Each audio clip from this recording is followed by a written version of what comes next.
Ces dernières années, avec Atlas Stratégie, on a dépensé plus de 500 000 € de publicité. Alors, vous allez me dire, pourquoi est-ce que je vous parle de ça? Eh bien, vous savez quoi, sur ces 500 000 € de publicité, quand on est intervenu sur les comptes publicitaires de nos clients, on s'est aperçu que leur budget de départ, il y en avait beaucoup qui étaient dépensés dans le vent. Pourquoi dans le vent? Parce qu'il y a une question qu'on nous pose souvent quand on prend en main la stratégie de quelqu'un, c'est je commence par quoi? Par Google ou par Facebook? Ça, c'est la question qui tue. Et en fait, souvent, le choix, il est mal fait dès le départ et du coup, il y a de l'argent qui est dépensé. Donc je vous propose, au travers de cette vidéo, de ces quelques minutes ensemble, de s'attarder sur comment faire ce choix et pourquoi il faut penser une stratégie globale. Maintenant, laissez-moi vous partager deux scénarios qu'on voit très souvent. Premier scénario, on accompagne certains de nos clients qui sont des coachs en développement personnel, des coachs sportifs, etc. Ces coachs-là, en général, ils veulent tout miser sur Google Ads. Pourquoi? Parce qu'ils pensent qu'une intention de recherche, ça va déclencher de l'achat. Donc résultat, on voit souvent des budgets qui peuvent aller jusqu'à 3 000 € mensuels pour des coûts d'acquisition qui peuvent être astronomiques. Ça peut carrément aller jusqu'à 200 à 300 € le lead. Et je suis sûr que là, vous êtes en train de vous dire, oui, effectivement, ça fait cher. Scénario B, histoire que vous ayez une comparaison, on a une typologie de clients qui peuvent être par exemple des consultants, des gens qui sont à leur compte dans la prestation de services plus globale. Ces gens-là, ils se lancent souvent sur Facebook, sur Meta dans sa globalité, en ciblant des entrepreneurs. Et les entrepreneurs, vous allez me dire, c'est super large. Et vous avez raison. L'ironie avec cette stratégie, c'est que par exemple, ces gens-là qui ciblent les entrepreneurs, ils ont beaucoup plus de leads, c'est vrai, pour le même budget dépensé. En revanche, ils ont aussi ce qu'on appelle plus communément des touristes, c'est-à-dire beaucoup de gens qui cliquent sur vos publicités parce qu'ils trouvent ça génial, mais qui derrière convertissent pas, prennent pas de rendez-vous ou n'achètent pas vos produits. Et ça, c'est problématique parce que ça veut dire que vous dépensez votre budget dans le vent. Le problème ici, je pense que vous l'aurez compris, c'est qu'en fait, les plateformes sont inversées. C'est les mauvaises plateformes qui sont choisies pour leur business. Si vous inversez 2 secondes la logique, si vous mettez les coachs sur les réseaux sociaux pour qu'ils créent du contenu inspirant qu'on va diffuser, ils sont beaucoup plus susceptibles de capter l'attention et donc de convertir des gens intéressés par ces produits-là. À l'inverse, si vous prenez des consultants qui, eux, ont un besoin très précis justement sur une prestation, par exemple, la formation technique de vente, admettons, pour un formateur indépendant, là, typiquement, on est sur de l'intention de recherche. Pour vous donner un exemple, c'est ce qu'a compris Salesforce. Salesforce, pour ceux qui ne savent pas, c'est un des plus gros CRM du marché mondial. Ça sert à énormément de choses, il y a énormément d'entreprises qui l'utilisent. Et Salesforce, ils ont deux stratégies distinctes. Une pour les moteurs de recherche, dans lequel ils se sont référencés sur tout ce qui est lié au CRM d'entreprise, et il y en a une autre sur tous les réseaux sociaux, c'est-à-dire Facebook et Instagram, dans lequel ils parlent de conseils ou de méthodes à mettre en place pour de la transformation digitale globale. C'est vraiment deux écoles, on peut même littéralement dire que c'est deux directions artistiques différentes, deux angles d'attaque, mais qui leur permet de rameuter des clients de typologies différentes sur le moteur de recherche et sur les réseaux sociaux. C'est exactement comme ça que vous devez penser pour votre business. Le concept clé à comprendre là-dessus, c'est un peu la psychologie en fait de ces deux leviers. C'est-à-dire que Google, on est sur de la demande active. C'est des gens qui cherchent quelque chose, ils ont une idée en tête. Par exemple, ils ont un problème, ils veulent le résoudre maintenant. C'est comme quelqu'un qui rentre dans votre magasin, il vous dit « je veux ça ». Il sait exactement ce qu'il veut. Facebook, c'est l'inverse. Facebook, il faut le penser comme une vitrine. C'est des gens qui passent dans la rue. Vous voulez qu'en fait, en passant devant votre vitrine, des gens s'arrêtent et se disent « oh, ça a l'air pas mal, j'ai envie d'aller voir ça ». C'est exactement ça qu'il faut que vous gardiez en tête quand vous faites des publicités sur les plateformes. En d'autres termes, Google, c'est la pharmacie. C'est l'endroit où vous venez quand vous avez une ordonnance et Facebook, c'est un peu le centre commercial. Vous voyez, vous allez faire vos courses et puis vous passez devant un truc, vous dites « oh tiens, un paquet de chewing-gum, j'en avais plus ». C'est exactement comme ça que vous devez penser, systématiquement. Maintenant, je voudrais qu'on s'attarde un petit peu sur les points forts et les points faibles de chacune de ces plateformes parce que c'est ça qui va vous aider à déterminer laquelle est à prioriser en premier si vous voulez vous lancer dans la publicité. Parce qu'attention, ne vous trompez pas, vous allez avoir besoin des deux. C'est juste le timing qui va être important. Alors premièrement, Google Ads, au niveau des forces de Google Ads, je pense que vous l'aurez compris, on est sur de l'intention d'achat. Donc on est sur de l'ultra précision. Quelqu'un qui tape par exemple formation closing, il veut acheter une formation closing, point barre. Vous allez avoir un retour sur investissement qui est beaucoup plus court terme. Les conversions sont plus rapides. Pourquoi? Parce qu'il y a une recherche, un clic, un achat. Vous allez pouvoir être en contrôle du message. Vous savez exactement ce que les gens cherchent. Donc vous allez pouvoir adapter votre contenu en fonction de ça. Et enfin, étant donné que vous êtes sur un réseau de recherche, c'est-à-dire un moteur de recherche, ces petites annonces qui remontent sur Google quand vous tapez une expression, vous allez avoir besoin de moins de côté créatif parce que vous n'êtes pas systématiquement obligé d'utiliser du contenu vidéo ou imagé pour utiliser les réseaux display ou YouTube de Google, puisque là on est sur de l'intention d'achat. Donc si vous n'avez par exemple pas forcément le temps de designer des créatives, c'est typiquement hyper bénéfique pour vous. En revanche, Google Ads, ça a évidemment des limites, comme n'importe quelle plateforme. Par exemple, vous avez souvent un coût par clic qui est élevé, parce que souvent vous avez de la concurrence sur des mots-clés. Étant donné qu'on est sur de l'ultra précision, vous pouvez être sûr que vos concurrents font la même chose. Donc ça peut coûter plus cher. Vous allez avoir aussi un volume limité, puisque encore une fois, vu qu'on est dans l'ultra précision, il y a un certain nombre de recherches qui est effectué par mois par les gens, et donc de clics qui sont faits par mois par les gens, donc vous allez être super limité, puisque c'est quelqu'un qui cherche ça spécifiquement. Donc ça peut vous freiner. Et enfin, et c'est plutôt le gros point noir de Google Ads, c'est ce qu'on appelle les enchères. C'est la guerre des enchères parce que comme je vous l'ai dit, il y a beaucoup de vos concurrents, vous pouvez être sûr qu'ils vont être placés sur les mêmes mots-clés que vous. Et du coup, ben, c'est celui qui met le plus d'argent sur les expressions clés qui risque d'avoir le plus d'affichage. Donc fatalement, les coûts d'acquisition peuvent très rapidement augmenter. Maintenant, on va se focus un peu sur Facebook et Instagram parce que dans la régie publicitaire de Meta, vous pouvez lancer des pubs sur les deux plateformes. Alors, ces deux plateformes-là, à la différence de Google, vous allez directement devoir utiliser des contenus visuels. C'est ce qu'on va appeler des créatives. Ça peut être des images ou des vidéos. Et dans l'absolu, je vous conseille de faire les deux. Premièrement, l'avantage de ces plateformes-là, c'est le ciblage comportemental hyper précis. Parce que ces données, c'est Facebook qui les a. Il va avoir tout un panel de data sur l'utilisation des contenus sur sa plateforme. Donc il va savoir que les gens susceptibles de voir votre contenu, ils ont entre 30 et 40 ans, qui s'intéressent à tel centre d'intérêt, qui aiment les entrepreneurs, etc., etc. Tout ça, vous l'avez. Vous avez ça. Ce sont des données que Facebook a. Donc vous allez avoir un ciblage qui est fatalement beaucoup plus précis que sur un moteur de recherche. Vous avez souvent également un coût d'investissement à l'entrée qui est plus faible. Vous pouvez commencer à puber avec beaucoup moins d'argent que sur Google Ads parce que ça brasse beaucoup plus de monde. On n'est pas sur de l'intention d'achat. Il y a un volume de potentiels clients à toucher qui est quasiment illimité. Je vous laisse imaginer le nombre d'utilisateurs sur Facebook. Et enfin, vous allez pouvoir varier un petit peu votre côté visuel, créatif, puisque, comme on l'a dit, ça utilise forcément des formats images ou vidéos. Et là, vous allez pouvoir vous lâcher sur le message publicitaire. Vous n'êtes plus cantonné à seulement des mots. Vous pouvez utiliser de la mise en scène, peu importe que ce soit vos produits, vos services ou même vous. Ça, vous allez pouvoir jouer avec ça. Au niveau des points faibles, forcément, des plateformes méta, là, fatalement, en opposition avec Google, vous allez avoir de l'intention qui est faible.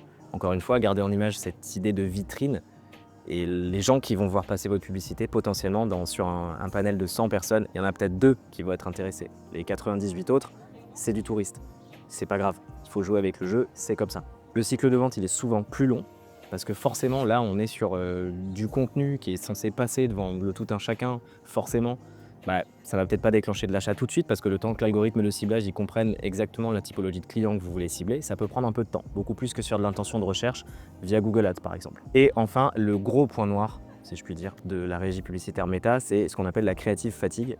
C'est-à-dire que l'algorithme adore être nourri de nouveaux contenus constamment et du coup ça veut dire que vous allez devoir à minima, au moins une fois par mois dans l'absolu, devoir créer de nouvelles créatives, donc de nouvelles images publicitaires, de nouvelles vidéos publicitaires, parce que sinon vos publicités vont voir une chute de leur performance. Donc ça, c'est des notions à prendre en compte justement pour alterner vos deux régies publicitaires, puisque il faut avoir de la ressource en interne pour pouvoir créer ça, ou déléguer cette création-là, et faire en sorte en fait de manière globale que vous puissiez organiser votre business autour de ces deux stratégies. Alors concrètement, comment vous devez réfléchir si vous voulez choisir, si vous hésitez entre Facebook et Google Ads? Moi, je vous propose ça. Commencez par Google si, premièrement, votre service il répond à un problème urgent. Par exemple, avocat divorce, plombier, formation, reconversion immédiate, ce genre de choses. Deuxièmement, quand les gens savent qu'ils ont besoin de vous. Encore une fois, il faut connaître un terme exact. Si vous vendez une formation pour devenir plombier en accéléré, là, vous pouvez taper dans le mille. Vous pouvez être sûr que c'est exactement là qu'il faut que vous vous axez parce que vous avez un besoin extrêmement précis que les gens peuvent taper. La requête, elle est claire. Troisièmement, et là c'est plus du bon sens, c'est si votre ticket moyen il est élevé. Étant donné que Google Ads a un coût d'acquisition qui est souvent supérieur à la régie de Meta, je vous recommande de vous attaquer à ce gros morceau-là si votre panier moyen il est à la hauteur. Et dernière chose, concernant Google, je vous recommande d'attaquer par ça si vous voulez des résultats rapides. Étant donné qu'on est sur de la requête ultra précise, vous allez en toute logique avoir des résultats bien plus rapidement que sur Meta parce que l'algorithme de ciblage, il n'est pas éduqué de la même manière. Il n'a pas besoin d'abord de mouliner puisque là, c'est quelqu'un qui va taper quelque chose avec une extrême précision. Maintenant, je vous recommande de commencer par Facebook si vous créez une nouvelle catégorie, c'est-à-dire personne ne cherche votre produit sur Google, vous êtes quasi inexistant, ce genre de choses, vous êtes en train de vous bâtir une réputation. En somme, vous avez besoin de notoriété et c'est à ça que servent les réseaux sociaux au départ, c'est à vous construire cette notoriété-là. Personne ne vous connaît et vous avez envie de vous faire connaître. C'est vraiment cette idée de boum, je suis une vitrine, les gens passent devant, clac, ils s'arrêtent. Si vous n'aviez pas fait cette publicité sur les réseaux de Meta, jamais il se serait arrêté. Deuxièmement, c'est efficace si votre cible elle est définie par des comportements. Par exemple, on en reste sur notre cible de consultants, les entrepreneurs qui veulent scaler leur business. Les femmes actives qui veulent s'organiser au quotidien, je sais pas, il y a plein de choses comme ça. Ces choses-là, vous pouvez les cibler dans Meta.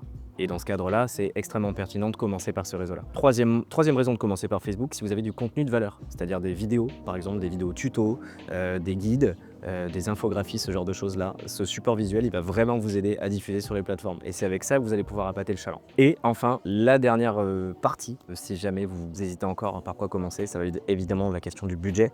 Comme on l'a dit tout à l'heure, Google Ads, c'est souvent plus cher. Donc si vous avez un contenu, un budget publicitaire qui est très limité, je vous conseille vivement d'aller sur Meta parce que oui, vous allez brasser plus de monde, oui, ça va prendre plus de temps, mais par contre, le coût d'acquisition client, il risque d'être beaucoup moins cher pour le coup. Maintenant, concrètement, qu'est-ce que vous devez faire aujourd'hui? Dans l'absolu, au début, vous allez devoir choisir, c'est normal, vous n'avez pas un budget illimité. Mais à terme, une fois que les choses seront en place, ce qu'on recommande nous en général à nos clients, c'est de créer des synergies entre les deux plateformes. Parce que la vraie question, c'est pas c'est Facebook ou c'est Google, c'est à quel moment on met les deux. Les deux doivent agir forcément ensemble. Et quand je dis Facebook, Google ou autre, ça marche aussi pour n'importe quel réseau social, tout dépend de votre typologie de client. En gros, il faut que vous décomposiez ça en plusieurs phases. Facebook, il faut voir ça dans une phase où vous avez besoin de créer de la demande. Et c'est pareil pour Instagram.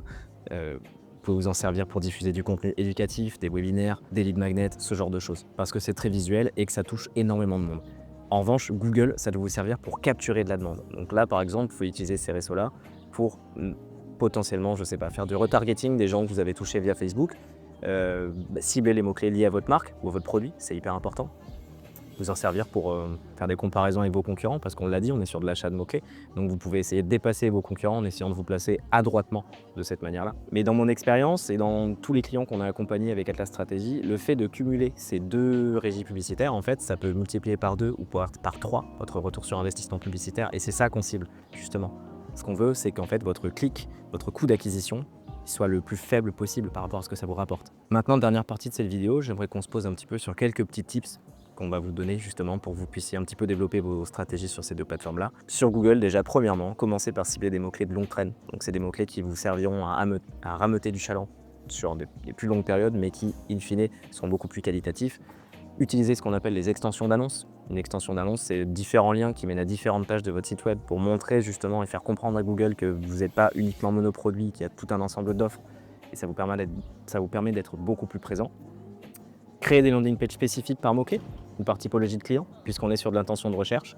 Une personne qui va chercher plombier Paris, ça ne va pas être la même personne qui va chercher plombier Bordeaux, par exemple. Vous pouvez vous en servir aussi pour exclure des mots-clés négatifs qui ne vous serviront à rien et qui ne serviront à rien d'autre à part faire perdre de l'argent si les gens cliquent dessus.